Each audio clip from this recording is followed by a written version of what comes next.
A very good morning to all of you. Welcome to the 13th Best Practices Meet. This is the second time that we are hosting the Best Practices Meet in virtual mode. The theme that we have conceptualized for this edition is Security Decade, how cybersecurity is enabling and fueling digital innovations. So we are starting with the master classes, which are deep dive sessions on specific areas and sub themes of cybersecurity. So this particular master class is focused around endpoint protection. So the title of this workshop is Achieving Best Endpoint Security via Threat Hunting. In order to deliver the workshop, we have two preeminent experts from Checkpoint Software Technologies Limited. We have Mr. Satyakam Jyoti Prakash, who is the Harmony Security Lead for Indian SAC, and we have Mr. Govil Rajpal, who is the Lead Threat Prevention Security Engineer for India and SAC. From DSCS standpoint, my colleague Vivek and myself would be moderating and facilitating the workshop. So, before I hand it over to Satyakam, just, in 2 to 3 minutes, I would like to set the context as to why we chose this particular theme and why it's critical for the audience to listen in. So, owing to the complexity, unpredictability, and sophistication, right, and the dramatic rise in attacks against the endpoints by virtue of the work from home policies and, the dramatic increase in the remote working across the geographies. So, endpoint protection became very critical and endpoint security suite, so to speak, has to evolve, right? So, the objective of this workshop is how to achieve that optimal endpoint security using threat hunting. Right, so over to you, Satyakam.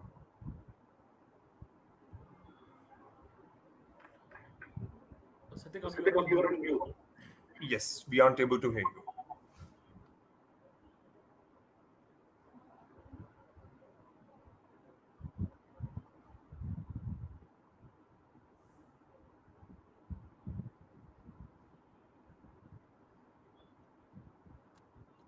I'm not sure, Vivek, are you able to hear We are Satyakam? not able to hear you, Satyakam. I think you are on mute, or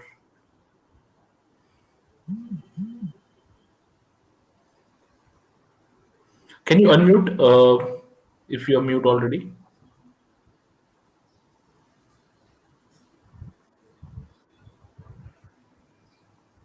Can somebody from the platform team intervene?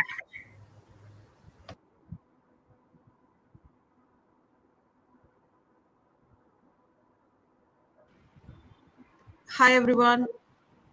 I know, okay. Satyakam, we are not able to hear you. I hope your microphone is on unmute.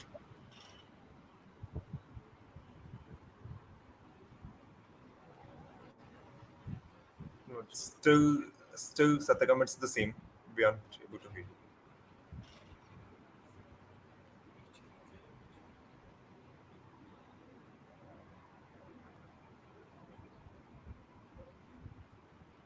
We'll just wait for Satyakam to join back. Sure.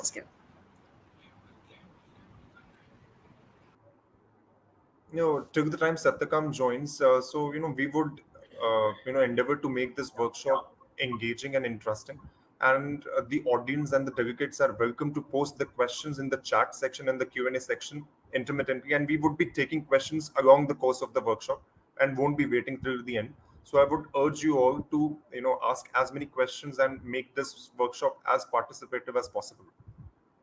Yeah, so meanwhile, Satyakam joins. I think Aditya briefly talk about the theme that we picked for today, right? So endpoint detection response is becoming really commodity these days, and this is a very critical tool from protecting your endpoints.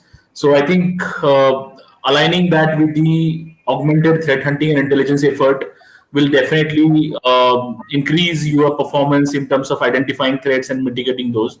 So I think that's why we have picked today's theme. I think Satyakam is back. So Vivek, can you hear me now? Yes, yes, I can hear you well. Over to you, Satyakam. Over to you. And Perfect. Thank you so much. Yeah. Let me first share my screen. Hopefully everything works fine now.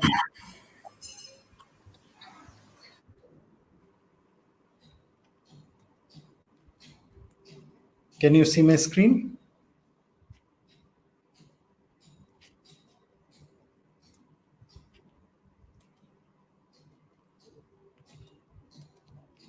I hope my screen will now. Okay. Sorry about the delay and whatever it is. There is always a technical challenge that comes across. How much ever you're prepared. So my microphone was not working. Although I tested it 2 minutes back, still there was an issue. Welcome everyone to this session. I think today session we wanted to specifically focus on the post pandemic issues. It's been 1.5 years since the pandemic has struck in. It's been 1.5 years since we all suddenly moved to a work from home situation, the remote workforce concept, and ever since we're trying to figure out how to give operational excellency to our employees in terms of the comfort of working from home, smooth processes of working from home, at the same time not compromise on the cybersecurity forum. I think when we started in March 2020, moving to work from some situation, more or less, many of us had to go through a bit of a issue of really compromising somewhere on the cybersecurity, making some exceptions to allow the operational efficiency or operational excellency for the work from home situation. And then when we realized that, okay, this is not a month or 2 months activity, we started investing more on the cybersecurity, keeping the long term work from home, the remote workforce in mind. So with that, let me introduce myself. I'm Satyakam Jyoti Prakash. I lead the Harmony security practice for Checkpoint. Now, when I say Harmony, it is all about how to secure your remote workforce, their access, their devices, and so on. I have with me today Govil Rajpal. He is the threat prevention expert, the subject matter expert in threat prevention, and he'll be joining me soon to take this session forward. But before we start, if I can quickly summarize what we are going to talk about today. First, we are going to talk about the evolving threat landscape based on what we have seen in 2020. With the work from home situation coming on, how the threat landscape has evolved, and it has evolved dramatically, quite drastically over the last 1.5 years. Then we'll see how organizations have now started moving from a threat centric approach to more of a incident centric approach. With the current scenario, there are certain adjustments that every organizations have to do to have that same level of security for the remote workforce that they used to have when the people are working from office, and how the overall fundamental approach is changing from threat centric to incident centric approach at this point. And finally, to have this approach intact about the incident centric approach, how threat hunting plays a significant role. So today's topic is more to do with threat hunting, and threat hunting as a part of the overall landscape, how it has evolved and how it has become more critical with this continued remote workforce or work from home scenario. So if we look at the outline for the next couple of hours, I'm going to talk about the overall cultural shift with this work from home, with this pandemic, and how the threat landscape has evolved. And then pass it on to Govil Rajpal, our subject matter expert, to talk about the threat hunting part, why threat hunting is important, what is the checkpoint solution for the threat hunting. Then we can go into more of a experimentation mode of various attack scenarios, how each of these scenarios can be addressed through approach of threat hunting and so on. And then finally we'll look into, from an attacker's perspective, from a threat hunter's perspective, that how there has to be checks and balances in this new landscape. So to start off, what is the threat landscape currently? How things have changed over the last 1.5 years, ever since the pandemic, compared to what it was, let's say, in 2019.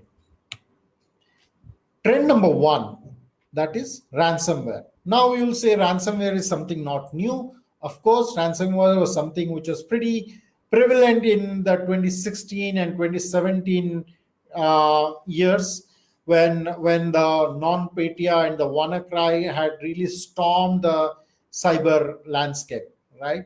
And ever since that, in 2018 and 2019, we saw little decline in that particular trend. But suddenly in 2020, we saw it going up significantly. It did not only went up, it became ransomware 2.0. And what is 2.0 means? It's a double extortion policy that the threat attackers have adopted in ransomware.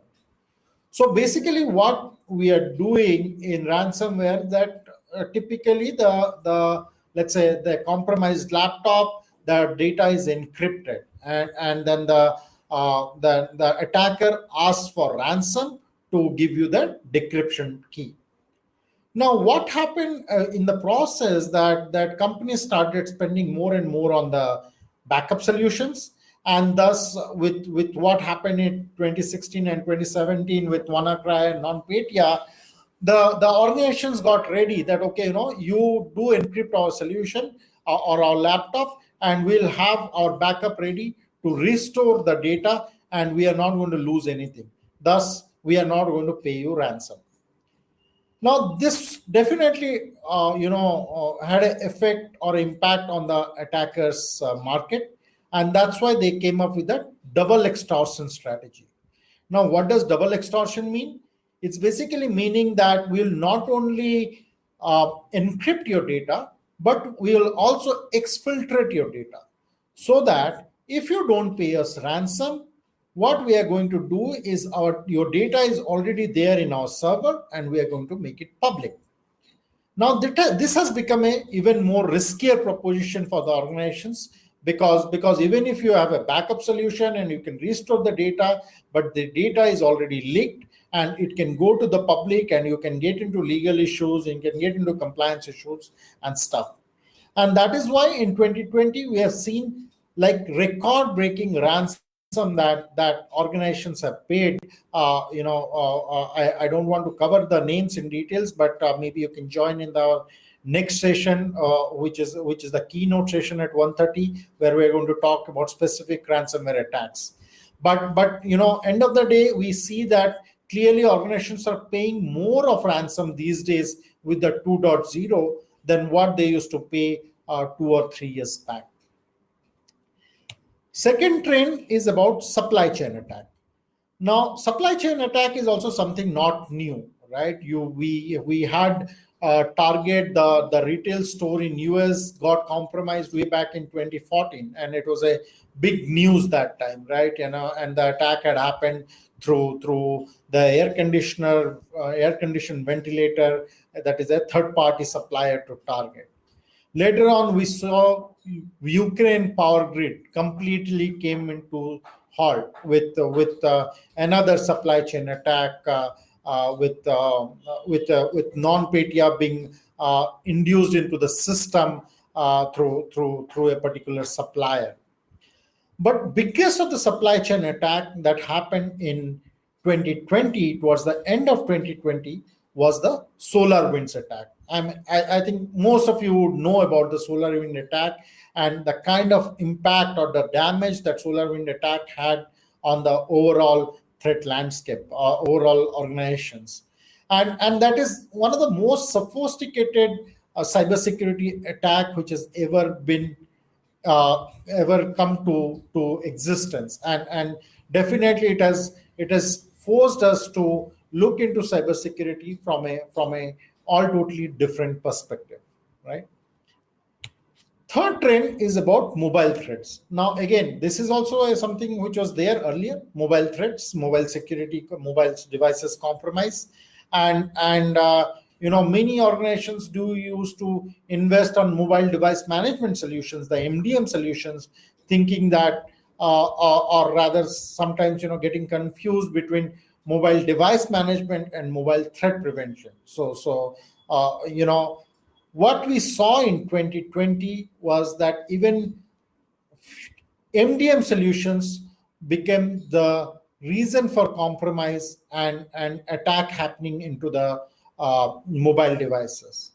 Even if a MDM is providing you a specific container and device, managing your device to take care of your office data, still it's not necessarily stopping the kind of attack that happens, like man in the middle attack, or the application vulnerability that gets exposed and the mobile gets attacked, or even the OS level vulnerability that we see in the commonly in the market, which is getting compromised, or the phishing attack that happens through your or through your applications, which are not necessarily inside the container but outside the container, but still through a phishing attack you're able to compromise a mobile device, right? So this kind of attacks have become more and more common in the 2020 area, and it's becoming more alarming given that MDMs have become a reason for attack in couple of cases. Next trend is about the man in the emails attack. Now this is something which has evolved with various names, right? Earlier we used to call it as a spam attack 10 years back, then it was a phishing attack we used to call. Now we say it a man in the email attack. It's all the same, only the sophistication of these attacks are increasing. Now what we are basically seeing with the phishing emails is the amount of the number of phishing emails that is coming into the environment these days is a lot higher than what it was 3 years back. Now in 2017, the FBI report said around 670 million was the overall impact of phishing attack. Now in 2020, the phishing attack overall impact was, or email phishing rather, overall impact was 1.7 billion. So you can see the surge of how the phishing attack has become uncontrollable. It was from 670 million in 2017 to 1.7 billion in 2020, just in 3 years. That's the kind of surge that phishing attack has, and we still don't have like the best of the best solutions to avoid such phishing attacks. Finally, it's about the zero-day vulnerabilities. Now, as a definition, we should know that zero-day vulnerability means that a vulnerability that has evolved today, very recently, and there is no signature available, and that's how signature-based solutions cannot stop this kind of attack. Now, the zero-day vulnerabilities have become more and more common in the pandemic era, and we are seeing even zero-day vulnerabilities compromising the VPN solutions. Now, VPN is a bread and butter for remote workforce and the work from home scenario, and VPN solutions are also getting compromised through zero-day vulnerabilities. Now, so that's the kind of a threat landscape evolution that I'm talking about. It's not like any of these attacks are new, but the approach that they have taken in the pandemic area has significantly changed the threat landscape. Now looking into this threat landscape and trying to see it from a endpoint security point of view, because from there we'll move on to the threat hunting piece, which is our main focus area. If you look at the endpoint security evolution way back in early 90s or late 80s is when the antivirus was developed. The initial computers were via floppy disk the virus used to get the machine infected, and then you had an antivirus solution which would safeguard those machines. Now that's a very traditional solution, of course, with a signature date file, dat file. There'll be a blacklist of viruses that they will check, and with the evolution of attack, traditional antivirus become more and more less significant, or the effectiveness reduced drastically. I think way back in 2014, one of the VPs or SVPs of Symantec had said antivirus is dead. What did he mean by that? Basically, the traditional approach of antivirus was not good enough. And that is why we had the evolution of next generation antivirus. Now, next generation antivirus of course, had traditional antivirus as part of it, but along with that, it had the ability to detect the signature-less attacks, that is the zero-day attacks, or concepts like the sandboxing, threat emulation came in. Then it used the machine learning for malware analysis. It analyzed the behavioral pattern, and that's how overall the effectiveness of this solution became a lot better, right? So NGAV has been something that organizations have been investing for few years now. For the last 3 to 4 years, we are more listening about EDR, or we are more investing on the EDR solution. Now, what is EDR? EDR is endpoint detection and response. Basically, this means that, in terms of the if an attack has happened and it could not be stopped at the endpoint level or before it hits the endpoint, let's detect that attack and respond to it quickly so that it doesn't do a further damage. And that is the whole concept of EDR. So if something has already got in, how do we do a threat hunting out of it? How do we do a containment of the attack? What is the kind of a visualization and details that we can find through which we can quickly remediate that attack? That is what EDR is all about. And then MDR. MDR is the services arm on top of EDR solution. So basically, we can provide you a 24/7 monitoring, a full incident handling. We'll report the false positive and manage them. So basically, it's a end-to-end security as a services solution for endpoint security.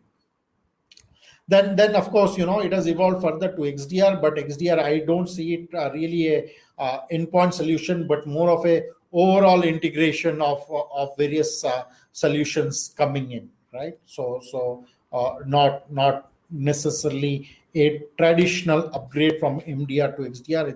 It's more of a overall integration of cybersecurity solution.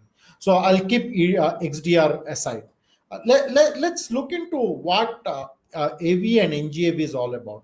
AV and NGAV is all about prevention and protection. So that is before the attack happens or before your machine is compromised by an attack, endpoint is compromised, we stop that attack. And that is what is NGAV. EDR and MDR is more about if a machine gets compromised or if an attack has come till the runtime, how do we react to it? How do we look at an incident, report an incident, manage an incident? How do we do a threat analysis and threat hunting out of it? So these are fundamentally two different things. Now, I have a traditional AV solution and I want to invest on EDR. This kind of statement comes across many often. We hear it many often. But the fact is that end of the day, to talk about a complete endpoint security solution, it has to be a good mix of NGAV plus EDR solution coming together to give you a full-fledged security solution for your environment. So I really look into a NGAV as something like a police department which is meant to take care of your local thieves or any small incident happening in the city, whereas EDR is a special armed force or a task force which is more designed to look into something that has already been attacked, like a terrorist attack or something. But both these engines are very, very important, and they must work together to give you a overall endpoint security landscape. With that, I'll hand it over to Govil. Govil, can you hear me? Yes, I can hear you, Satya. Yeah. So should I stop sharing? Will you Yes. stop? Yeah. Give me a second. Let me share.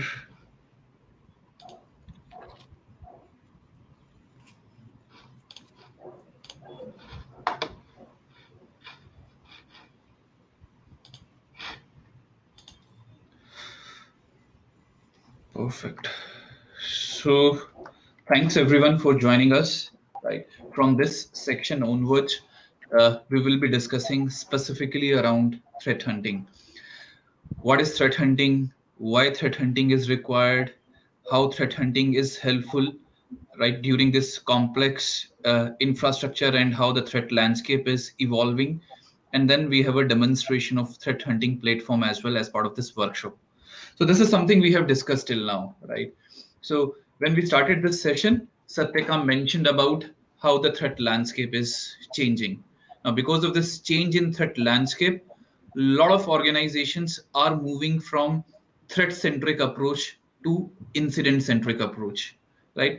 This is the key part here, threat-centric to incident-centric approach, right? And specifically, Satyakam mentioned about supply chain attacks, right?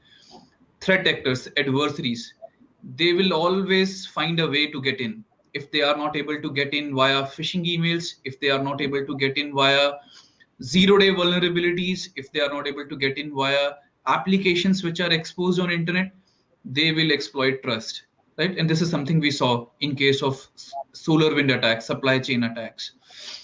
Now, whole idea of threat hunting is how we can reduce this breach detection gap time, right? What exactly is this? You all must have heard about dwell time. So dwell time or breach detection gap time is difference when the machine is compromised and when you actually identify that threat adversary inside your infrastructure, which means let's say machine is compromised on day one, but as an organization, as a process, we have identified that this machine is compromised maybe let's say after 30 days or 60 days. So mean time to identify and mean time to respond. So combination of MTTR and MTTI is generally known as dwell time or a breach detection gap time. And whole idea of threat hunting is how we can reduce this. Rather than waiting for technology to give us alert, go and start hunting threats inside the infrastructure, inside your organization. So when you refer IBM data breach report of 2020, Brazil is taking on an average around 380 days versus Germany 160 days, right? In total, mean time to identify and mean time to respond. And when we see this number in India, on an average in India, we are taking 230 days to identify any threat which is there inside the organization. And then 83 days we are taking actually to respond to contain that specific threat. So in total, this number is 313. Now, why threat hunting is required? Ultimate goal is how we can reduce this time from 313 days to maybe couple of hours, maybe couple of minutes, by doing a more proactive way, by doing more proactive threat hunting inside the infrastructure. Now, what is threat hunting, right? And why does threat hunting require a culture shift, right? Over the years, we have been dependent on technologies, right? Technologies like next generation firewalls, like intrusion prevention system, like web application firewalls, and many other technologies. So whole idea is to give entire dependency on these technologies to prevent threats, right? So if they have intelligence, they will be able to detect, prevent threats, and then you will have some sort of notification. So this is more of a reactive technology, reactive way of addressing security problems. Reducing breach detection gap time require a culture shift, and that culture shift is go proactive. Rather than waiting for technology to come and alert you, go build your assumptions, build your hypothesis, and then start hunting in your infrastructure, right? So, like I said, technologies are generally divided into two categories: reactive and proactive. Reactive, my next generation firewall. Assume there is a threat which has been detected inside my organization, right, by a next generation firewall. So, next generation firewall will generate one alert, a log, right? That log will be forwarded to the SIM platform. SIM platform will do that normalization, standardization, some sort of correlation to convert that log into a event or a alert or a incident, and that's how the SOC analyst will start working on that specific incident. But there are a lot of problems with this reactive approach. Number one, we have entire dependency on technology. If technology is not able to generate log, which means that log will not go to SIM, which means SOC analyst will not be able to get to know. Second problem, all these logs which are getting generated from different platforms are getting into SIM platform. Most of the time they lack context. So when I say they lack context, we don't have information who get in, how they get in, for how long they are there in my infrastructure. All this information is missing when it comes to the reactive technologies versus proactive, right? On the right hand side, this is more around tools. This is more around TTPs. This is more around host and network artifacts, right? Rather than waiting for technology, let's identify what is the specific behavior of a APT actor, right? Take that information, use the tools that are being used by that APT actor, and go proactive. Go proactive and start hunting inside your infrastructure. I generally compare this reactive and proactive technologies with pyramid of pain, right? And this pyramid of pain is divided into two buckets: bottom half, upper half, right? So bottom half is more about hash values, IP addresses, domain names. Generally, we all call these things as IOCs, indicator of compromises, right? All these IOCs are very easy to identify, right, and very easy to consume. You might have threat intel feed providers, you might be getting these IOCs from certs, right, maybe law enforcement agencies, and then you take this information and consume this information into your existing security controls like endpoint security, firewalls, email security, web security, and many others. Now, for a moment, right, for a moment, think from a threat actor perspective. Hash values. If I want to change a hash value, right, for a file, how difficult it is? Couple of seconds, right? Maybe by adding just a null bit inside a file, hash will be different. And if hash is different, the intelligence you already have, the intelligence you have already consumed inside your security controls is no longer valid. Same way IP addresses. How easy it is for a threat actor to change the IP address? Maybe it is like spinning up a new machine in the cloud. The moment you spin up a new machine in the cloud, there is a different IP address, which means the intelligence which you have already consumed is no longer valid. This is a new IP address. Same way, domain names, right? With the introduction of domain generation algorithms, every day, every hour, every week, algorithms can generate a new domain and malware can start communicating with that. Can we be dependent on just the static domain names or IOCs related to the URLs or domains? Answer is no. So though these IOCs are very easy to identify, like I have said, and it is easy to consume, from other side, from threat actor perspective, they are very easy to be modified, right? They can easily modify. So the real threat hunting lives in pyramid of pain. And that upper half of pyramid of pain is TTPs, tools, network and host artifacts. For example, you have identified during your hypothesis that this is the tool which is being used by threat actor inside my organization. And if you are able to block that specific tool, that's where you give the real damage to an adversary. They will not build a new tool for you, right? But they can always change hashes, they can always change IP addresses, they can always change domain names.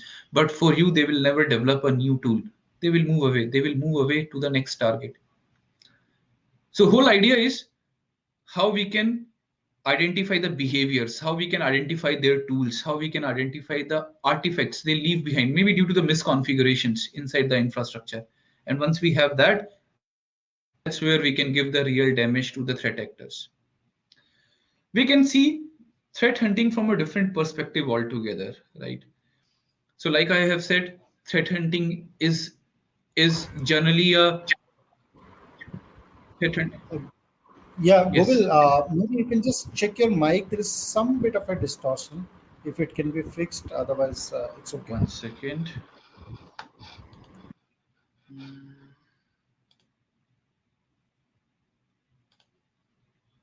Is it okay now?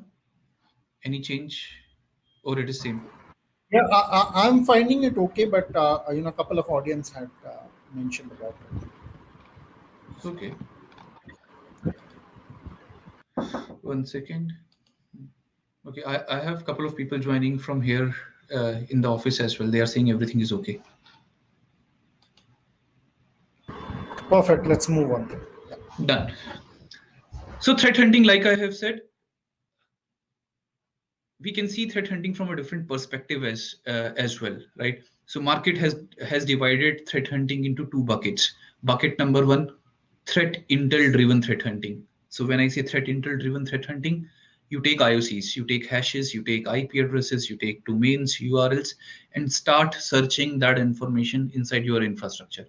For example, recent ransomware outbreak, right? You have received IOCs from your security OEM or from CERT or from law enforcement agencies. You take that information, go to infrastructure, and then start hunting in your data lake whether those IOCs are available inside my infrastructure or not. And the second, threat hunting, which market has created, divided, which is on the basis of hypothesis, assumptions. Take a hypothesis. And what can be the hypothesis? I have a couple of examples in my upcoming slides. But one of the hypotheses can be somebody has achieved persistence inside my infrastructure, right? So rather than using or referring to MITRE framework from initial access, start from persistence. Okay, so there is some persistence inside my infrastructure. This is my assumption, my hypothesis. And if I am able to see that persistence in my infrastructure, go shift left, right? Shift left means how the execution was done, how the lateral movement was done, how the initial access was done, and you will be able to get to know more details. And I will run through a real world example in front of you in some time. Next, which I was referring to, a different perspective, if it is possible for any organization, is can we divide all the applications running in my infrastructure into two buckets?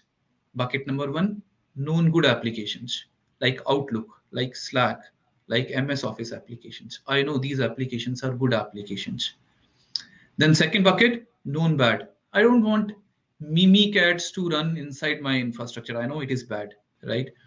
Then I don't want a exe binary related to a ransomware family running in my infrastructure, right? I know it is bad. I don't want netcat to run. I know how threat actors are using netcat inside different organizations to create remote connections. Known bad. But there are always some applications which lives in this intersection of known good and known bad, right? And one such example is PowerShell, right? PowerShell, I can take it as a known good, but I can also take it as known bad as well. It entirely depends on the context, how that application is being used. So context is crucial here. So PowerShell, as a developer, I can make use to automate my job, to run scripts. But as a threat actor, I can have macros, I can have PowerShell script, I can download the malicious payload inside the memory, and that's how I can do the malicious execution. FTP, right? FTP can be known good, right? But FTP can be known bad, right? I am doing a file transfer using FTP as FTP. It is good. But same thing I can make use of to do the data exfiltration as well. So context here is bad. And the best example when we discuss about this intersection is LOL bins, living off the land binaries. We have seen from last 3 years, right? In almost every fileless attack, these LOL bins are being used. Examples of LOL bins: MS Build, CertUtil, PowerShell, all the PS exec, all these binaries which are there from Microsoft already in our operating system, these binaries are being used to achieve execution. These binaries are being used to do the lateral movement. These binaries are being used for the malicious execution inside the memory, right? So if we can divide applications in known good, known bad, and then intersection, and basis on that context, if we are able to identify the context is right or bad using the threat hunting, that's where we can actually reduce the dwell time. We can reduce the breach detection gap time, which I was referring to. I have been speaking on threat hunting from a couple of years now, right? 2017 was my very first talk when I was speaking on threat hunting. And I still see when I speak to customers, there are a lot many misconceptions around threat hunting. What is threat hunting? And it is being mixed with multiple other things, right? For example, right? Threat hunting is not a penetration testing or red teaming, right? Although the results of a threat hunting, for example, you have identified some machine, you have identified some application with threat hunting exercise, results can be shared with penetration testing or red teaming team to identify, to verify whether there are threats, whether there are zero-day vulnerabilities, whether threat actors can actually take advantage or not. Threat hunting is not only searching of IOCs, which I have said, right? So yes, it is there. It is easy. Stage one, take IOCs, search threat intel driven. But the real threat hunting is build your assumptions, build your hypothesis, define the behaviors. How you can get the behaviors? You can refer MITRE ATT&CK framework. Basis on that MITRE ATT&CK framework, you can take the behavior of different threat actors and start searching for it. Threat hunting is not just the security monitoring, right? People feel we will just view the logs, monitor the logs, and then this will be the threat hunting. No, answer is no, right? Threat hunting is not security monitoring. Again, results of threat hunting can be used to optimize, improve your security mechanism inside the SOC infrastructure. Something I have identified which was unknown. Now it has become known because of threat hunting.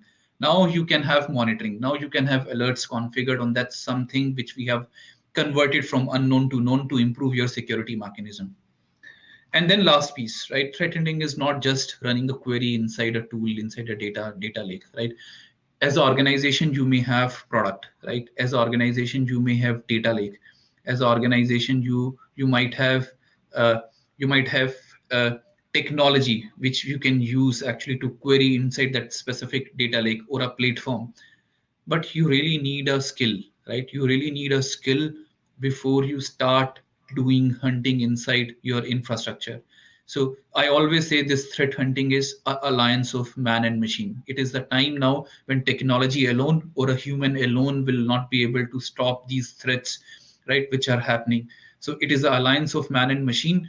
So you need skills, you need someone who can think like a threat actor, and then technology can complement this person. Technology and platform and data lake can complement this person to view threats, to build assumptions, to build hypotheses inside the infrastructure. So moving next, I will spend 15-20 minutes now, right, on the dashboard, what we have built to do this threat hunting, how the platform looks like, right? How we are collecting telemetry data, how we are storing that data, what sort of filters, queries you can create, what is automated inside the specific platform for organizations. So I will spend 15-20 minutes here so that we can set the context, right? So we have already discussed till now how the threat landscape is changing by Satyakam. Then we discussed why threat hunting is required because we want to reduce that dwell time. Then we have discussed what is threat hunting, reactive, proactive, right? Pyramid of pain, bottom half, upper half, and how applications can be categorized into known good and known bad. Now, if we have the basics set, right, now we will spend some time on this dashboard platform, and then we will level up this talk with a real world example. Real world example, how one of the threat actor has actually compromised one organization, what was the adversary perspective and what was the threat hunter perspective in that specific use case. So let me showcase this platform to you and spend some time to get our basics right. So I hope you can see my screen, right? Not presentation, a platform, right? So I will spend some time here. So this is the look and feel default dashboard of our threat hunting platform. So very first thing I will start with, when you want to search for the data, timeline is very crucial, right? You want to specify, I want to have a data view for specific minute, specific hour, or a week or a month, right? So that's where we start with timeline. You can define the timeline basis on last day, last 2 days, last week, and then you can define the timeline as custom, which I will be doing in most of the cases in my scenarios. So very first step, define the timelines, right? Second, the whole intelligence of threat hunting platform is what data we can collect from the endpoint, what sensors we have on the endpoint, and how those sensors can populate this data onto the data lake, right? It should not only be processes, registry, and network connection, right? These are the basic things. We need more. We need more data telemetry coming in from endpoints via sensors to these platforms. That's the second step, right? So we have process information, which I have said, detection events. Detection events means some engine, some technology, my ML engine has already detected something is suspicious, anything related to files, their path, their hashes, right? Injections. Somebody is trying to inject one process into a legit process. For example, a malicious process getting injected into a notepad or any valid applications running on the endpoint. So any sort of injection events, right? Then any sort of network connections, be it a DNS connection or HTTP connection or HTTPS connections, all these connections should be monitored and forwarded to this specific platform. Then any sort of changes in the registry, I will run through one example related to registries. We have seen a lot of threats specifically around ransomware when they are trying to brute force applications or machines, RDP connections. And the moment we see any sort of such logon connections, brute forcing attempts, that comes under logon telemetry, and we will be able to populate that information in the platform. Any sort of script execution in the form of a VB script, JavaScript, PowerShell scripts, macros, all that information will come here, and couple of other. So whole idea is whatever is happening on my endpoint, right, that telemetry should come to this specific platform, not just process, network, registry, many other things which are required to do a real threat hunting. Next piece, right? Next piece is start building your queries, right? So that's where any sort of information you can think of related to these detection events, processes, registries, all these queries you can build, customize as per your requirement. For example, I want to see process name is PowerShell.exe. I can do that, right? Then I want to see parent process name, which means parent process name is winver.exe. I can do that. So I can start building such queries inside my infrastructure, right? So parent process is winword or Excel, and they are trying to launch PowerShell.exe, and then PowerShell.exe is making a connection to a URL or a IP, and the reputation of that URL or IP is a bad. You will have those results, right? Sometimes defining such queries are difficult, right? What we have done for organizations as part of this platform, we have created a lot of predefined queries, right? You need not to create anything from scratch. Queries are already there. You just need to play those queries and you will be able to get the results. You will be able to see the data related to that. For example, we have detection leads and alerts, active attacks, attacks which have been detected by the technology, or alerts which we have seen. Interesting piece here is, for example, real world breaches. The moment we see a malware outbreak on internet, we automatically create those queries inside the platform so that as an organization you can use it. No need to create it from scratch. We have a lot of queries related to print nightmare vulnerability, which we have seen recently. Then Haffinum, we have seen this vulnerability in Exchange infrastructure. We do have all the queries related to this specific attack. Then a lot of queries we have created related to Sunburst solar wind attack, which we have seen in December 2020. So the moment we see any such major outbreak, which I was referring to, you will have those queries automatically created inside these platforms. And other than this, there are a lot many other queries related to MS Office, right? Because threat actors are using MS Office file types to start their attack, to start their execution inside the infrastructure. And there are many more, right? So you can make use of these queries, right? Customize it if you want to, and you can save your customized queries for future reference, so that every time you need not to actually run a query, you just click on the play button and the query will run. What next we have done as part of this platform? We have mapped the entire data which is coming from endpoint to this platform with MITRE ATT&CK framework. So if I go to the MITRE ATT&CK framework, you will have the entire data populated in this format, starting from initial access till the impact. For example, you want to see whether there is any drive-by compromise, attack, machine compromise inside your infrastructure, just play this query. And if there are any information in this data lake related to drive-by compromise, you will have the results. You will have the detailed results about the machine, about the user, about the processes. If you want to see spear phishing attachments, right? Spear phishing attachments you want to see, click on the play button. So any thread which has started from a spear phishing attachment. So when I say spear phishing attachment, Outlook, inside Outlook, one attachment, and that attachment has done the damage. You will be able to get this information. And very interestingly, right, what we have done recently, we have added sensors to have the sender, receiver, subject, attachment information as well, right? Which you will not be able to see in other EDR solutions. So we will be able to give you that complete visibility. It is not just the file name. You will be able to get the email address information as well as part of this threat hunting platform, which I will show you in a couple of minutes. Another example, for example, one of the very common technique, credential dumping, right? Local Security Authority, LSASS.exe, process responsible on operating system, right, to manage our passwords, to manage the SAM database. So if any threat actor wants to get the password, they will always try to touch this specific process, including Mimikat as well. Right? The moment you run this query, you will be able to get to know whether there are any such events related to credential dumping, which can actually lead to lateral movement at a later stage inside my organization.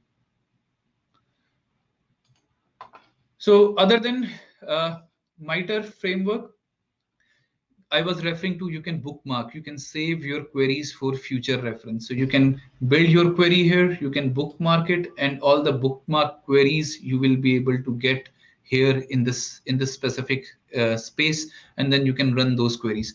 And in fact, you can have the real-time alert configured on those specific queries, which means today in my query there is no data, but let's say after 5 days there is a data which is matching my query, there will be a real-time alert received by administrator, knowing, okay, where there is some data, there is some matching data related to my IOC which I have tried to specify, and now I need to do further investigation.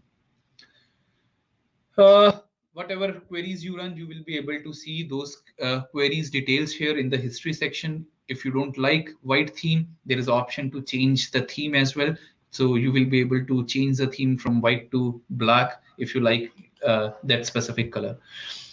Now, once you have data populated, for example, you have identified something, now you want to take some sort of action, right? So whenever we talk about EDR or XDR or MDR, that last R, which is the response piece, what all we can do with that response piece, right? Similarly, in this specific platform also, we have lot of response capabilities. So when I say response capabilities, if I go to the actions, right, this is the demo environment. That is the reason you see some of the options are grayed out. What we can do is we can terminate the process, which means you have identified some specific process which is creating a problem. You can just kill that specific process centrally from here. If you want to quarantine the files, yes, with one single click you will be able to quarantine all the related files onto an endpoint, right, in any specific thread. Very interesting. Trigger forensics analysis, right? If you want to see the complete forensics information, and I will show one specific report in some time. So with one single click, you can have the entire forensics data generated, visualized in a report, and you will have that information. No need to run third-party tools, no need to do manual investigations. Everything will be collected in a very good visualization report to have detailed information related to entry point, related to timelines, related to CNC connections, related to what this threat or malware has done on the machine. And very interestingly, isolate, right? With one single click, you can even isolate the machine. So the moment you isolate the machine will only talk to management, machine will talk to checkpoint cloud services. Any other traffic originating from this machine will be blocked by the sensor running on the endpoint and centrally controlled here. And then once you have isolated machine, let's say you have done more investigations, you want to release this isolation, you want to release the host from the isolation, you can even do that. With one single click, you will be able to release that isolation so that this machine can start communicating with other machines and application inside your infrastructure. So what I will do here is, let me take one example. Whatever I have said, let me take one example, connect the dots and try to build some hypothesis there. How exactly this threat hunting can happen, what information we can get, and how we can make use this information to do shift left and shift right to identify, yes, this is a real threat. Now we need to take further action. So I will start with one assumption, right? And that one assumption which I was referring to earlier as well, if I go to the MITRE attack, in MITRE attack framework, we have persistence, for example, and one of the way to achieve persistence is via registry run keys, right? Startup.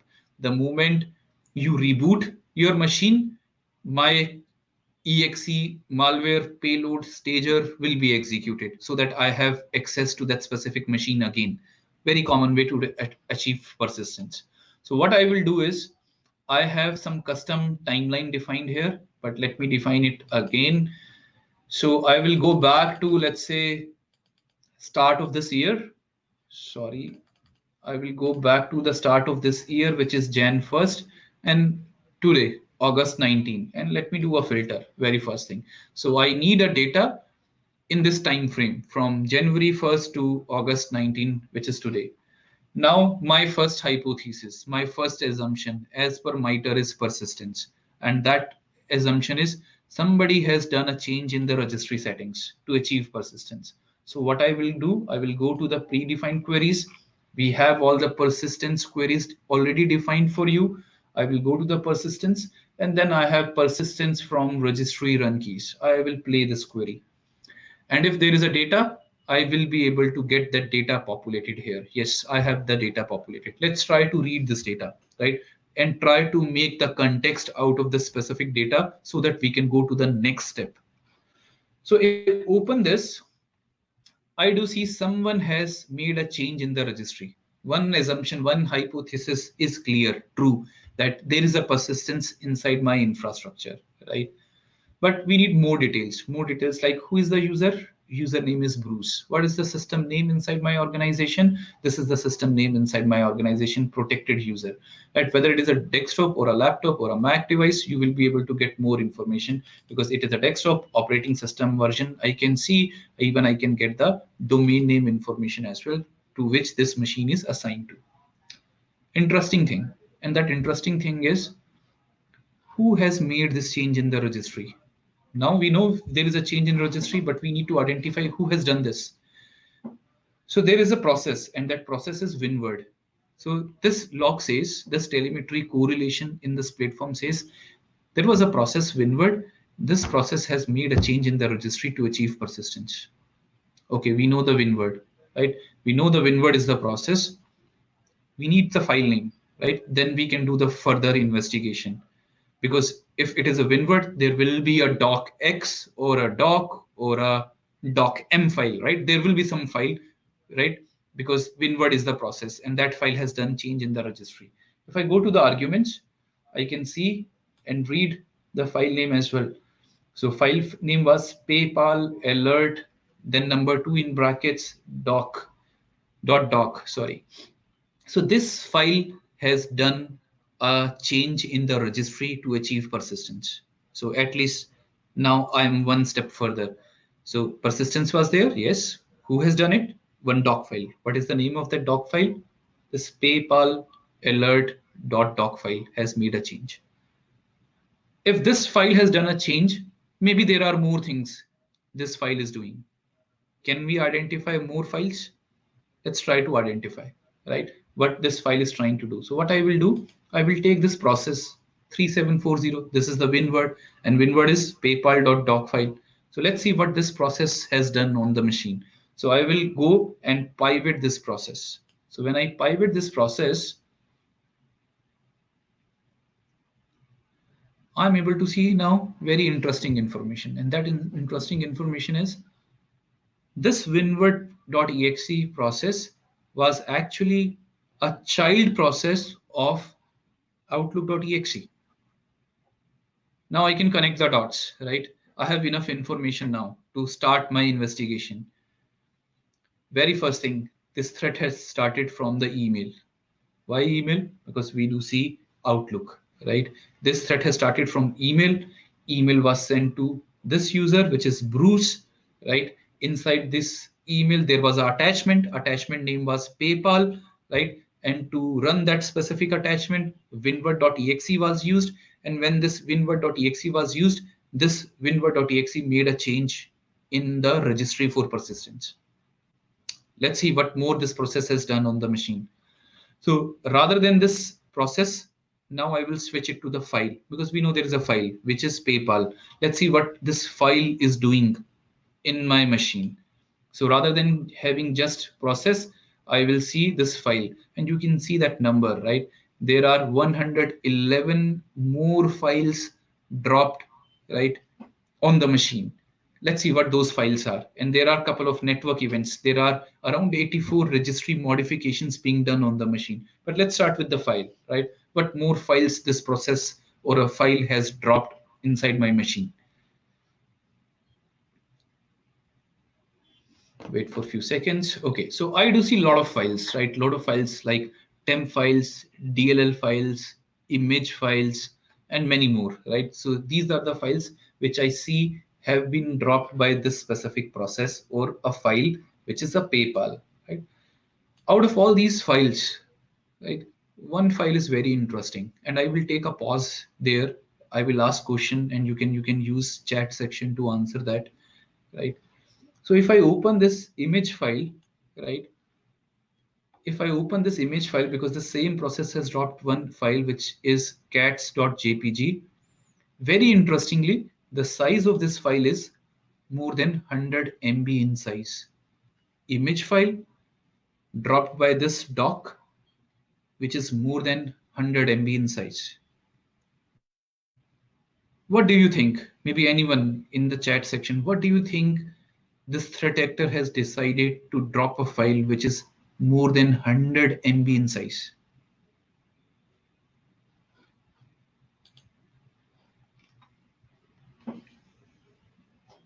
Anyone, right? Why do you think this threat actor has decided to drop a file which is more than 100 MB in size? Generally, these malwares are in KBs, right? In MBs.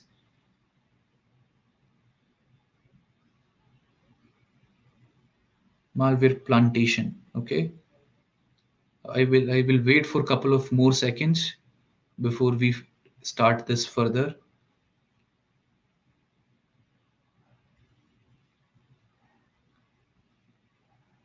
Anyone? Steganography. Okay.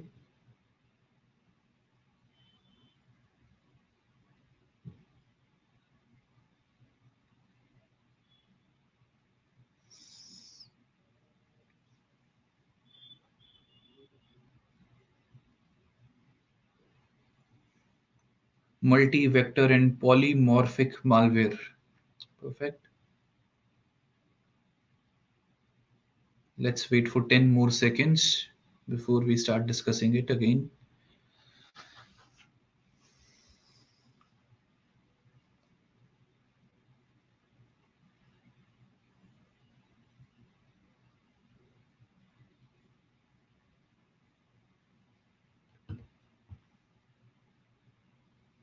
Okay, if no response, okay.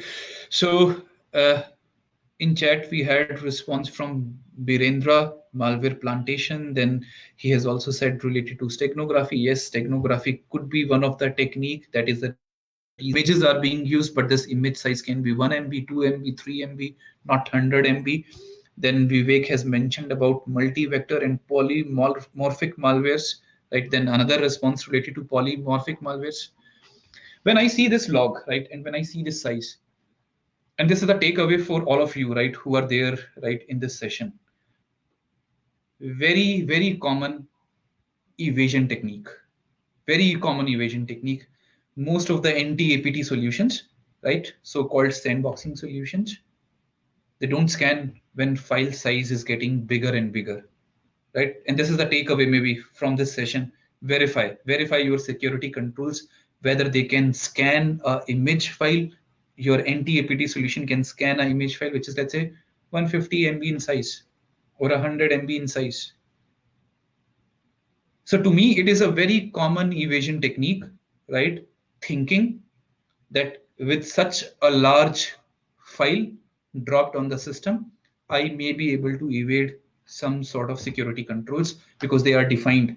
They are configured to scan a file which is 10 MB in size, 50 MB in size, 70 MB in size, but not more than that. So evasion technique could be one of the reason, that is the could be one of the reason why this threat actor has decided to go with 100 MB in size, right, of an image file. Now we have a lot of information, right? Let's go to the next step. So we started with persistence to summarize. Then with persistence, we identified a file name. With that file name, we identified a parent process, which is the outlook.exe in the email. And then we have identified as the next step what all files are dropped by this specific process on the machine. And interestingly, we have one file more than 100 MB in size, which is suspicious. We have not concluded yet, but this is suspicious, more than 100 MB in size. Let's go further. I want to see what this file is doing further, right? So let's go to this file name and include it. And I will maybe remove my rest of the filters. Just file name is this cats.jpg file. Let's see what all I see. Very first entry we can see, and we recognize it. Winward has tried to drop this file right onto the machine, which is cats.jpg. Second one, interesting. Another Windows binary, xcopy. How we can use it? We can try to change extensions, file types using xcopy inside any infrastructure. So what this xcopy is doing with the image file, interestingly. So if you read the arguments, this xcopy is trying to rename this cats.jpg file to a binary file of 100 MB in size. And name is very much similar to some Microsoft update, ms package updater some version.exe. Now with this step, and if I connect all the dots, I will always say this is not the right thing, right? This is something suspicious. Maybe some sort of response is required, more detailed investigation is required. So I will consider this as a suspicious. And if you see, starting from that persistence till this step, every process, when you see it independent to each other, will be legit. Registry, valid. Winward, valid. Outlook.exe, valid. Right? Image file, okay, valid. Right? Then this xcopy, valid. But the moment you connect all these things together, email, attachment, email, attachment, change in registry, dropped a lot of files, renamed one file which is image file more than 100 MB in size to a exe, and then maybe more network connections from this exe going out to from my organization. When you connect all these things, for sure it is not right, it is suspicious, require more investigations, and that's where I will decide maybe to isolate this machine. And the moment you isolate this machine is now disconnected from the network. As a incident responder, I can do the further investigation. That further investigation can be done with the help of this forensics analysis. So now I will spend 5-10 minutes on this forensics analysis. So let me show you one of the forensics report and explain you how exactly we are able to map that forensics data into a report which has everything related to that specific incident. We have a couple of reports available on internet as well. So I'm using one of the report which is on internet related to a ransomware, which is Bad Rabbit. You can actually access this report from your machines via this URL, and you will have that information available with you. So wait for a few seconds to load this report, and then we will start discussing. Okay, so this is the report, right? And very interestingly, this report has been divided into multiple sections to understand the incident, right? To understand and to ease out the response for this specific incident. And let me start with very first section.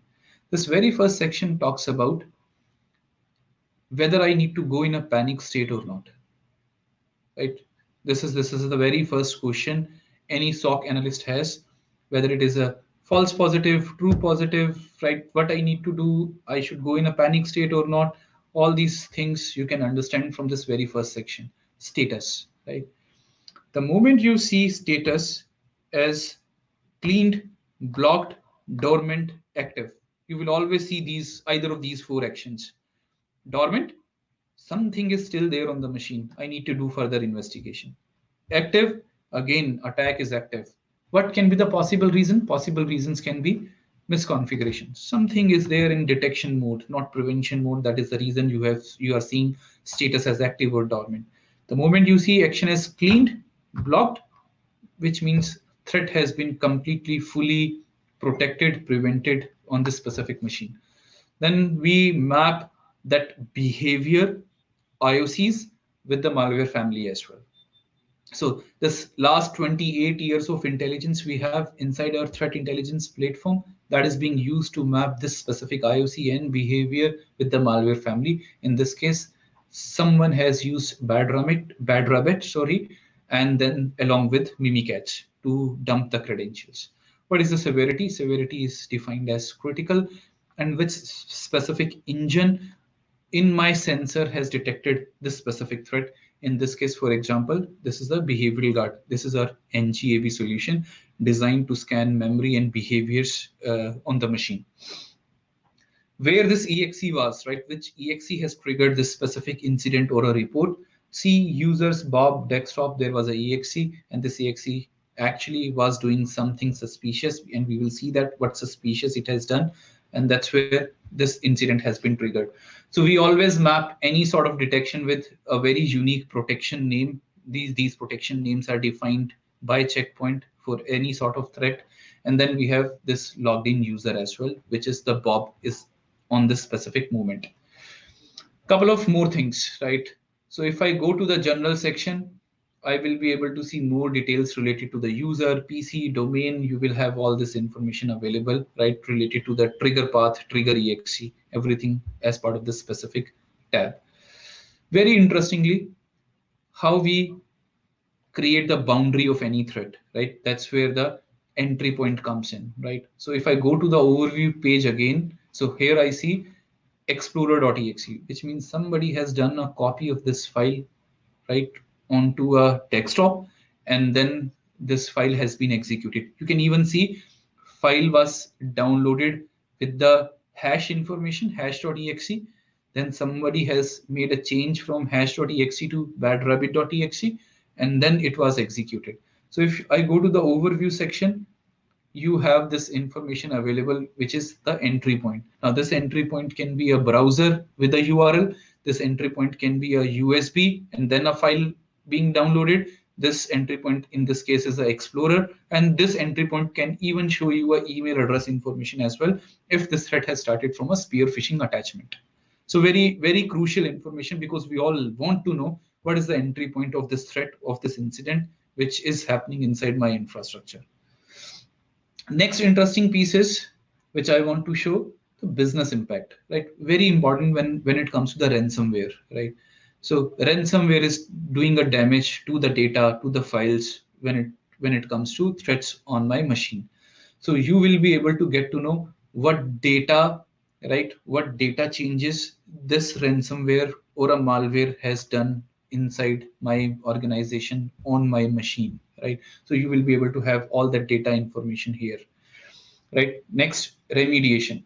Remediation means some 50 files ransomware has encrypted, right? So one of the sensor in checkpoint can actually automatically restore restore the encrypted files back to the normal state. So you will have that intelligence available that 100 files, let's say, or 13 files in this case have been infectious, and all those 13 files have been remediated. It does include files, it does include processes, right? Everything. Then when you go to the incident details, sorry. So when you go to the incident details, you are able to see the complete tree. This is the boundary, right? This is the boundary which I was referring to. Boundary starts, entry point starts with badrabbit.exe, which was there on desktop. Then from here, one more exe which was introduced, which is run DLL32. Then it did execute couple of command prompt executions, right? And then command prompt execution did execute some scheduled task for the persistence, right? So whatever this malware will do on the machine, you will be able to have that entire chain available to visualize that what is happening uh, on this machine, right, by this specific malware. And the moment you click, right, let's say I try to click on schedule task, you will have that information available, what the schedule task is trying to do, right, with the complete details of the command, what this schedule task process has done on this specific machine. So this is try to create a schedule task which is related to shutdown.exe, which means this schedule task is trying to shut down the machine on a specific time here. Next piece, what we try to do is we try to map all the information related to this incident. Now, this is one incident, right? So earlier, which I was referring to, all data mapped with a bigger MITRE framework, right? With the visibility of whole organization. Here, this is the incident specific MITRE. You click and then you will be able to get more details, what cmd.exe has done inside my infrastructure. So let me go back, MITRE attack matrix. So anything related to this incident will be mapped, and you will have that intelligence already available. No need to do some manual mapping what this incident has done basis on this specific infrastructure. One more interesting thing which we try to map, which is crucial, which will help you to correlate some logs from proxy, from email gateway, from web gateway. And that's where the CNC communication comes in.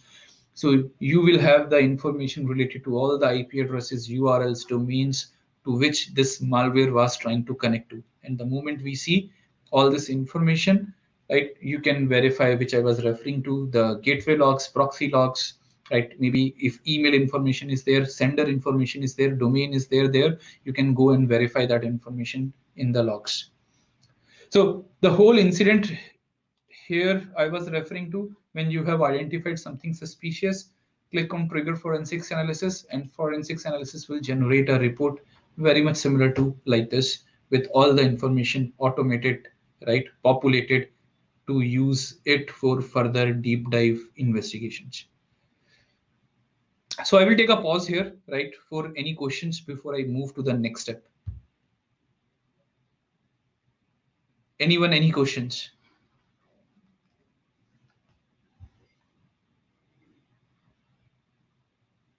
Satyakam, do we have any questions in the chat section or Q&A panel? Just let me look into it.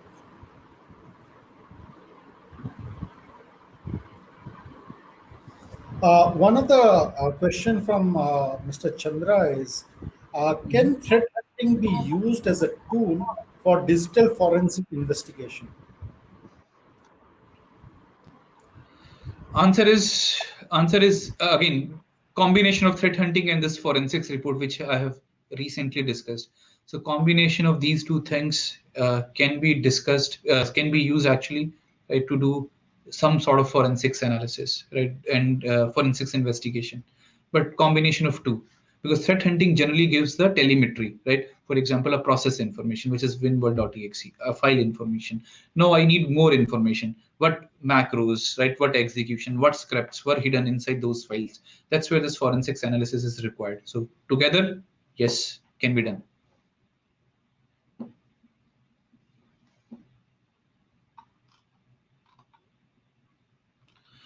I don't see any other question.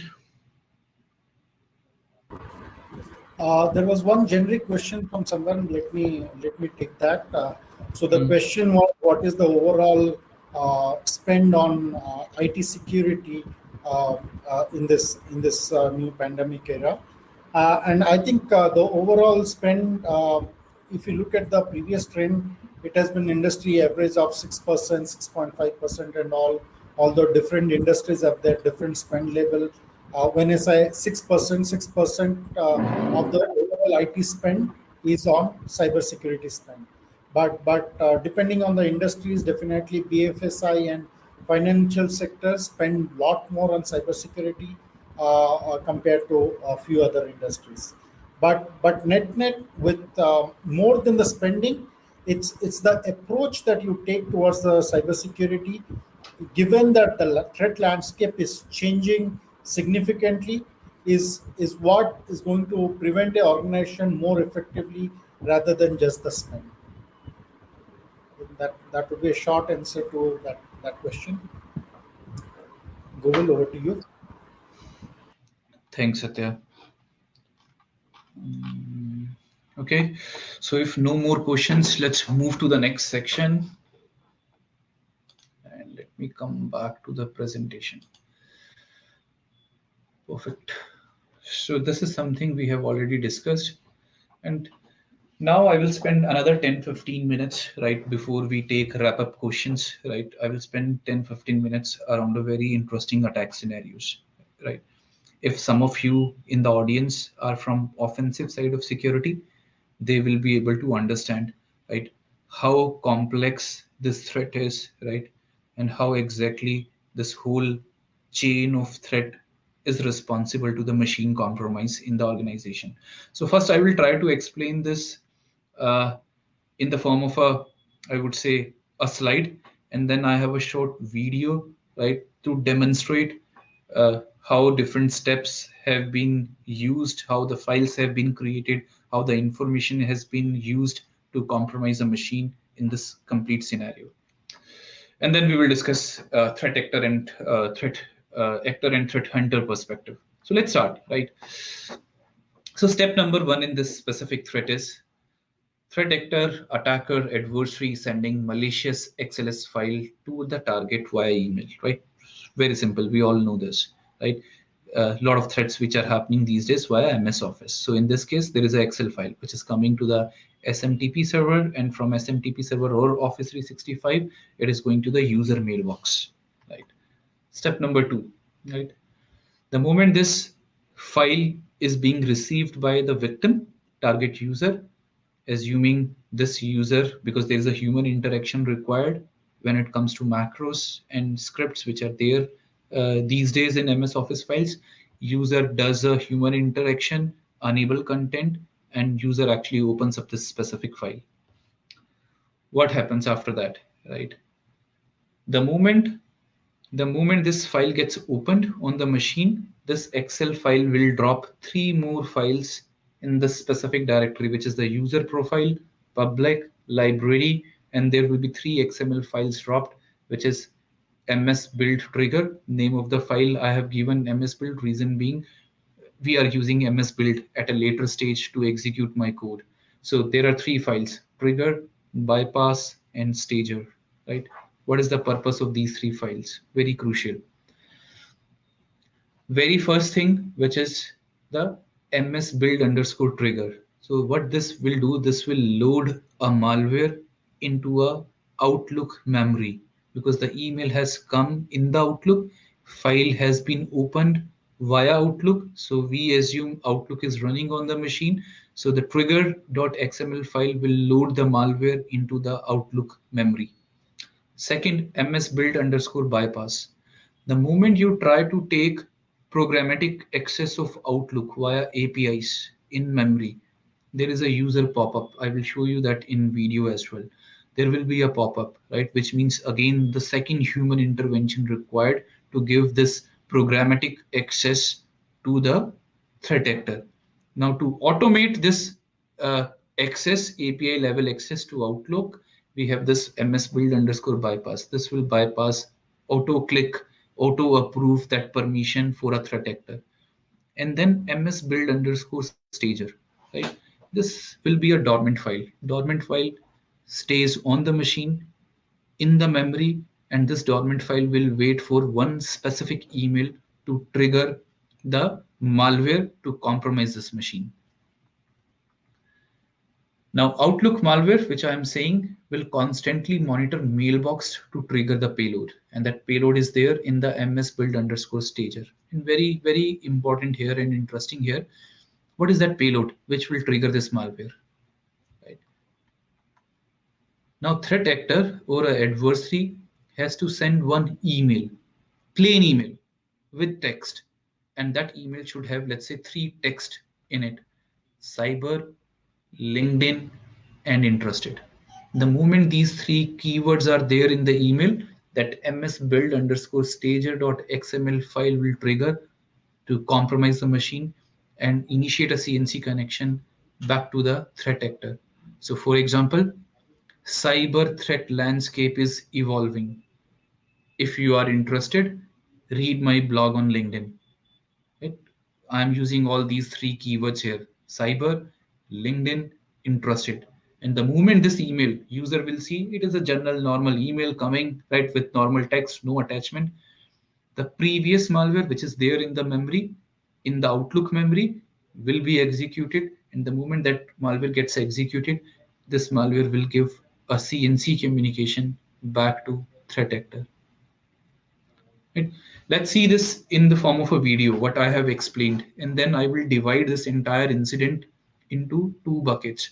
How, as a threat actor, we can see this specific incident, and how, as a threat hunter, we can see this specific incident. So, before I do this, let me populate that video. Give me a second.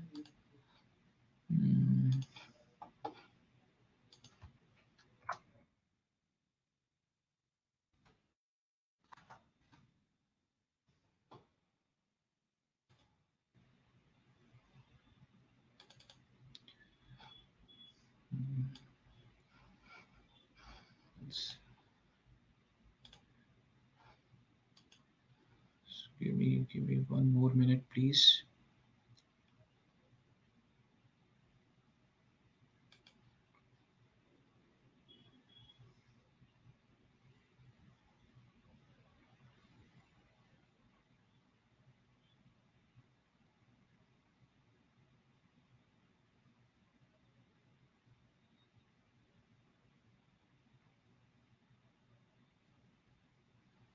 Satya, meanwhile, can you take please 1 or 2 questions if there are any? I'm trying to locate that video actually. Sure. Govil, one interesting question is, in case of email security compromise, when forensics is triggered, does sandboxing play a role for the forensics purpose? Um, I think the answer would be yes, right? Because what basically the concept of sandboxing does is it basically looks into the file which is attached to the email and takes it for emulation and decides the verdict whether there is a malicious stuff inside that attached file or not, and accordingly it gives you the clean file, right? That okay, if the file is clean, then you get it. Otherwise, if it has anything malicious, that file is not sent to you, or it is an information that comes to you that file was malicious and that's why it was blocked. So in case of forensics, there is a scope to look back into the malicious files and see that okay, it may have been stopped in one endpoint, but did it trigger or was it a part of the overall threat attack which was getting constructed for a particular organization? So that is how it comes into the picture. Perfect. So I have a video with me now. So before I play, I have four screens right here. So screen number one here is the victim machine email, right? In this mailbox, there will be an email received from a threat actor. Then second screen is a public library folder. That's where the files will be dropped, right? Third is the Kali, infamous Kali with Metasploit payload. That's where the CNC communication will be received. And the fourth one is a threat actor, sender mailbox. So this mailbox we will be using, this screen we will be using to send two emails. Number one with attachment, number two without attachment with the normal text. So very short video, 3 minutes, and I will explain again in reference to this video and the slide which I have discussed previously. So screen one, victim, screen two, files will be dropped, screen three, CNC communication will be received, and screen four will be used to send the email. It is a very flat attachment, right? So there is an email address, attackercgs@protonmail.com. I'm trying to send this email to Office 365 environment, which is my test environment, Govil some domain.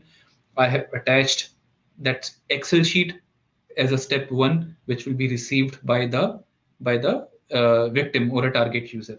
So email is sent, couple of seconds, we should be able to see this email in screen one with that attachment. We have that email with the attachment, a very flat attachment. It can be customized, beautified, right, to convince user. So I have enabled content. There is a button to which macro is executed, right? The moment the macro is executed, see the programmatic access, which I was referring to. So this malware in the memory trying to access Outlook, right? And now with the help of that bypass file, it is auto approved. Now we have three files dropped, which is bypass, stager, and trigger inside the library section. So which means files are dropped, malware is there in the memory, I have programmatic access to the Outlook. Now after this programmatic access to the Outlook, next thing, I need to send one email, which I was referring to. Cyber threat landscape is evolving. Please read my blog on LinkedIn. I will change the spelling of LinkedIn, right? And if interested, reach out, or anything, any sort of text or content you can write. Now again, I will send this email.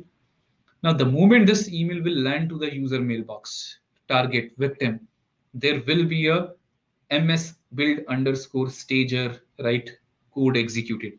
And that code is actually to give the CNC communication back to the threat actor. See, the moment email landed without any human intervention, there was a CNC communication. Again, there is a programmatic access which will be auto approved, but I have the complete access to that specific machine. So I'm trying to get into the Meterpreter. Some of you might know if you are using Metasploit. So I have this machine name. I can have any command executed on this specific machine because I am controlling this machine remotely with the help of these specific execution. Now, what is there in the MS Build Stager? This is something I'm trying to show in this specific piece, right? I have tried to bypass the application blacklisting. For example, you have created a, and let me pause it here for a second, right, before I go further. So I'm trying to bypass the application blacklisting here. PowerShell.exe you have blocked, for example, because a lot of threats are using PowerShell.exe. So what I'm doing, I'm using PowerShell script, but that PowerShell script is being there in the XML file, and I'm using MS build actually to execute my PowerShell. So the process which will launch to execute the script will not be PowerShell.exe. Process will be used as msbuild.exe. What, from where this intelligence has come, that what files will be dropped and the content which you see in the file, how this content has been populated, this is there in this screenshot, right? So when I do a right click, document properties, everything is base64 encoded, and it is there in author field, company field, and manager field. So whatever is there in the author field will define file 1, and then company field will define file 2, and the manager field will define file 3. That's how the content of all these three files are being populated, and we are able to execute our code, right, drop files, and completely take access of this machine remotely. So this is something a real APT group has done, which I have tried to simulate, right? Starting from email to file drop to execution, and then CNC communication, and some sort of persistence, so that if machine gets rebooted, we have that persistence available to take the control again. Now, this whole incident, let's divide into two buckets. Let me again present it, right? So, adversary perspective. So this is a threat actor perspective, targeted spear phishing email with malicious Excel. So that's how, as a threat actor, we have decided to attack any specific individual. Then the delivery is via a stager, that ms build underscore stager, and that stager and a payload was delivered via email in the form of an Excel file, right? Execution, stager is doing execution, stager is executing payload, and that is the reason we are able to inject that malware inside the memory, right? Then some sort of persistence. This is the view from adversary. They want to achieve persistence. There are multiple ways to achieve such persistence, right? And then last piece, which I was referring to, is CNC communication. CNC communication, so that we can get the control of machine, we can do data exfiltration, and maybe we can do further reckon, right, to do the lateral movement inside the organization. So these are the five things which can happen, right, with the help of this specific incident which we have discussed on a machine. Now, if I want to take a SOC analyst approach, I want to take a threat hunter perspective or a approach, how I will divide these five problems in five assumptions, right? This is what we are discussing, assumptions, hypothesis. I want to divide these five assumptions into five hypotheses. And these are those five hypotheses, right? Very first hypothesis, okay, there is an attachment, but does that attachment has a malicious active content? Hypothesis result will be either yes or no. In this case, yes. Why? There is a macro, there is a base64 encoded, there are lot of characters in the file properties section, which means this file is having something which is active, which is executable on the machine. So my first assumption is true. Second hypothesis, does attachment downloaded stager and payload to the machine? Yes, this assumption is again true, right? That's how I see as a threat hunter, because this file has dropped 3 more files in the library section, and those are XML files. Those files does contain PowerShell executables. Was malware executed on my machine? Answer is yes, because again, hypothesis is true, because this malware has injected inside the Outlook process, and then there was a programmatic access which I was able to see. So yes, answer is yes, malware was executed on my machine. More further investigation required. Malware is persisting on my machine. Maybe in this scenario which we have discussed, malware is not persisting because we have not done anything related to the persistence. But in case you identify any such technique, then assumption or hypothesis will be yes. Yes, there was something done for the persistence. Was there connection to CNC? Yes, there was a communication back to the CNC server. So this hypothesis or assumption is again true. So whole incident can be divided into multiple stages, into multiple assumptions and multiple hypotheses, and then that's where you can start working, investigating, hunting whether my infrastructure is safe or not. So what I will do from here now is, right, 2-3 more slides. So this specific sensor, right, which I have been which is being used to collect all the telemetry, is part of a solution which we generally call as Sandblast Agent, and these days we are calling it as a Harmony Endpoint. So we have rebranded a specific product from Sandblast Agent to Harmony Endpoint, right? And what we are able to do is three use cases we are trying to solve. Number one is reducing the attack surface, right? So whole idea is how we can harden that endpoint, right? So rather than detecting, preventing threat when it is there in the machine, whole idea is how we can reduce the attack surface and how we can ensure that threat doesn't even reach to the machine. Second, preventing attacks before they run, right? Which means you have copied a file, and then after you copy a file, there has to be a certain ML and static analysis engines trigger, and they should ensure that file has to be detected and prevented then and there. And there are some threats, right, which are malware-less, file-less. Their executions is always in memory, right? So when they are written on the disk, they are not doing anything. The moment they get executed, they start doing something malicious. That's where the runtime protection comes in, to scan the memory, right, in real time, to identify whether these are valid in-memory executions, or these are actually suspicious or malicious memory executions.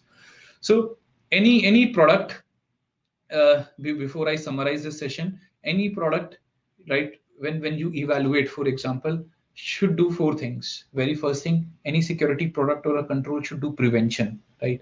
Then second thing, we all know there is no 100% prevention. There will always be a chance something will get missed. That's where the detection piece comes in, which means that product should be able to give you the complete visibility analytics onto a single platform, the way we discussed threat hunting.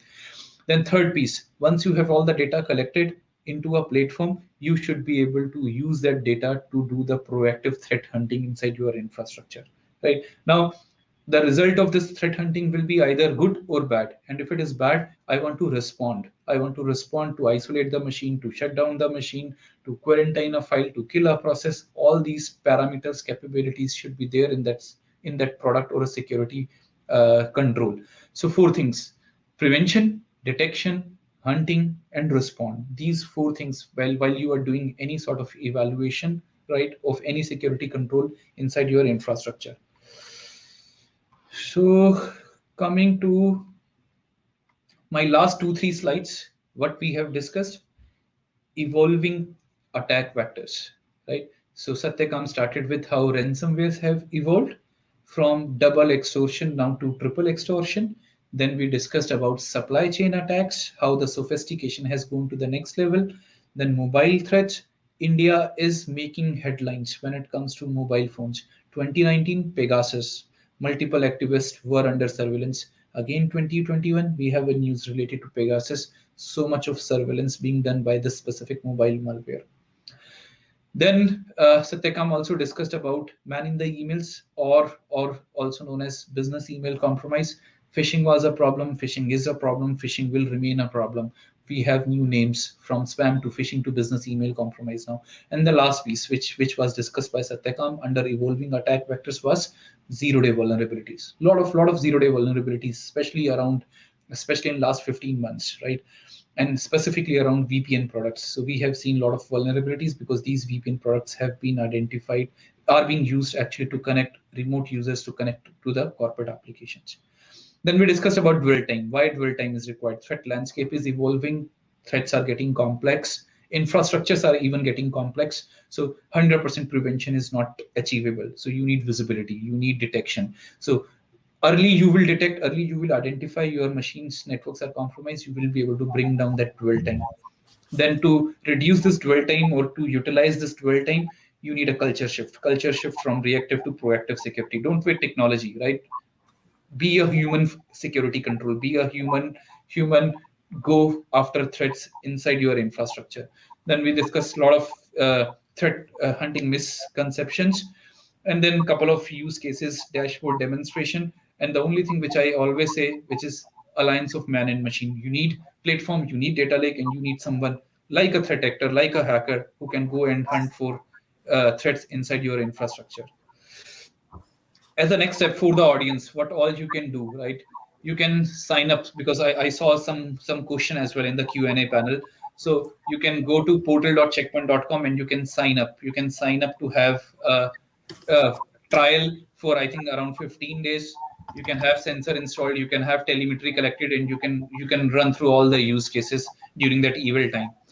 And if you want to have any specific deep dive workshop related to this, so this is the page, this is the section where you can go and register, and someone from Checkpoint will come online. If you are working face to face, we can have face to face discussions, and there can be a specific deep dive workshop, right, specific to your environment.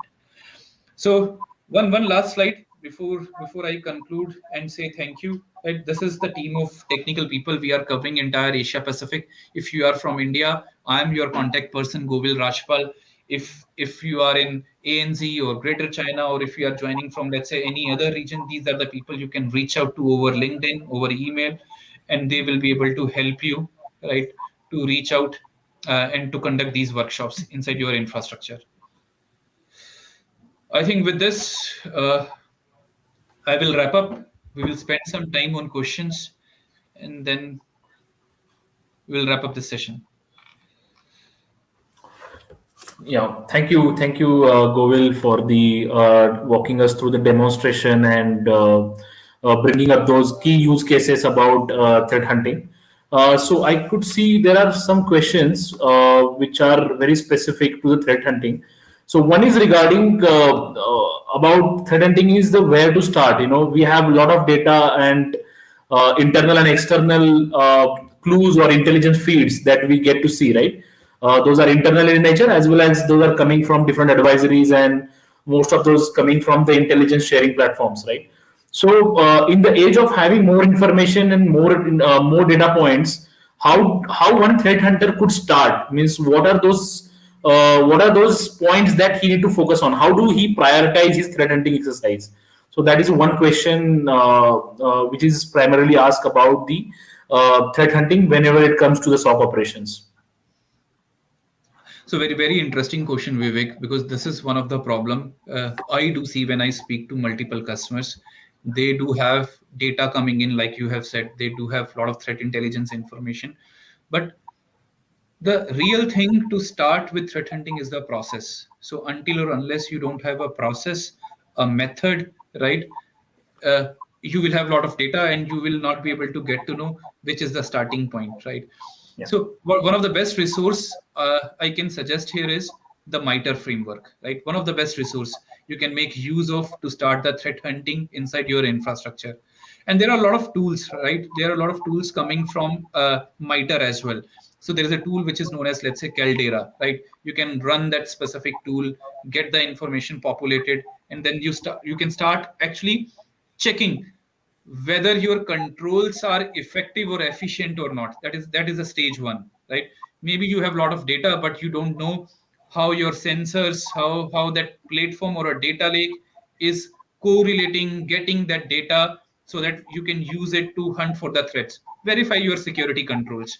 So recommendation, right? We have our own homegrown tool. If you are checkpoint customer, you can reach out. We can share those tools with you. You can run those tools. They can generate telemetry, and you will be able to get that information populated. Some open source tools like Caldera, which I have referred. A small setup inside your organization, you can create. You can install the Caldera agents, right? Run through the MITRE techniques, and then see how that is being populated. Third thing, Atomic Red Team, right? They have very amazing scripts, PowerShell scripts. You can make use of those scripts, run those scripts inside your infrastructure, get the data collected, and see whether your security control has that level of efficacy, right, or visibility. And once you have that information, so stage one is cleared. Okay, my tool has that capability, my control has that capability. Then move to the next stage. The next stage is always start with the basics, right? Start with the basics. Again, MITRE does populate a lot of behaviors specific to ransomware or specific to any threat actor. So let's take example of ransomware here. This is a problem for all of us, right? There are different ways to see any sort of ransomware attack, right? We always see which is the last stage. My data is encrypted or my data is exfiltrated, right? That is the only thing we see when it comes to the ransomware attack. But to reach to that specific stage, there is a sequence of steps, right? One cyber criminal group will take one sequence, second group will take second sequence, third group will take maybe a third sort of sequence. Can you have those sequences defined basis on that MITRE navigator? Answer is yes. You can define. You can define sequence 1, sequence 2, sequence 3. And then when you have that sequence defined, and let me take one example here. Spear phishing attachment, PowerShell execution, Mimicat execution, registry run keys, lateral movement using PS exec, then data encryption. So this is one sequence. This is what it will happen in case of any sort of ransomware attack. I have one sequence. I will take this sequence. I will hunt this sequence inside my data lake, right? Okay, answer will be either yes or no. If I don't have data related to this, I will move to the next sequence. I will move to the third sequence. I will move to the fourth sequence. So build your hypothesis assumptions. It cannot be 100 assumptions. Start with 5, right? Start with 10, right? And then go on, go on, go on. Once you identify something, right? One sequence is working, make it as a SOP so that you can pass on that information back to your L1 and L2 teams. they can monitor, they can make use of that information. And then you start hunting something new, something exciting, which is happening on the internet related to the threats, and start documenting. So pyramid of pain I discussed, right? The moment you start hunting, whatever results you have, you can start mapping those results with the pyramid of pain. And once you have that pyramid of pain populated from hashes till TTPs, right, on the top, you can have one SOP, you can have IOCs created out of that, and then that can be handed over to L1 and L2 team inside the SOC infrastructure. And then you start uh, hunting for new sequence and populating again that pyramid of pain inside your infrastructure. Yeah, I think that makes more sense. I think identifying those sequences and processes are very much important, and that can act as SOPs for the SOC, and we can create some real-time use cases. I think that is very helpful. Any closing remarks or comments from you, Satyakam, so that we move to the conclusion? Yeah, one query was, I think, a bit of a generic query around. Can you elaborate a bit on PDPB India? That is the Personal Data Protection Bill of India. Of course, that's something which we do expect to come into picture soon, and it's, in a way, we can say it's inspired from the GDPR of Europe, and whatever it is, all the organizations need to be prepared for data protection, data privacy, irrespective of bill is there or not there, because personal data of our customers, of our employees is very, very precious and should not be compromised. So solutions that is getting designed in the cybersecurity space is also keeping in mind the GDPR compliance. Checkpoint takes that very seriously, and data privacy is something that we keep it inbuilt in the solutions that we design. Govil, anything you want to add, or maybe you can Now, put a conclusion mark? I think it is same, Satya. So 2019, I was in Singapore RSA conference. Somebody from India was traveling, presenting on data protection law, right, which was about to come in 2019. So there was a detailed presentation done, but it's been 2 more years, right? So we are still waiting. But to summarize what you have said, data protection may take some time, right? But data security, right, is primary concern for every organization. So don't wait for government to release any sort of law or regulation, right? We have to start thinking about our data. We saw what happened with Domino's, right, 2-3 months back. My data was there on internet. Everyone's data was there on internet. Yeah. Yeah, thank you, both of you. I think it really gives insights on how EDR technologies are becoming a commodity, and how they are protecting your endpoints, as well as creating some insights, sharing real time data, which could further leverage at your threat hunting practices, and which creates a lot of dynamic use cases to better protect and prevent your infrastructure. So I think thanks both of you for very insightful talk. So I'll just quickly summarize, what we have covered during this workshop, and obviously Satyakam and Govil already shared their contact, so you can contact them anytime and ask if you have any specific query regarding any of the practice or any of the solution. So I think to start with, Satyakam nicely talked about how attack surface is evolving, how threat landscape is evolving with a lot of those evolving ransomware gangs selling ransomware as a service. They are not just trying to encrypt your data, but also coming with the new technologies, TTPs, to just exploit your data or maybe publish those data on the public internet, so that you not just get the financial loss, but also they play with the reputation of your organization.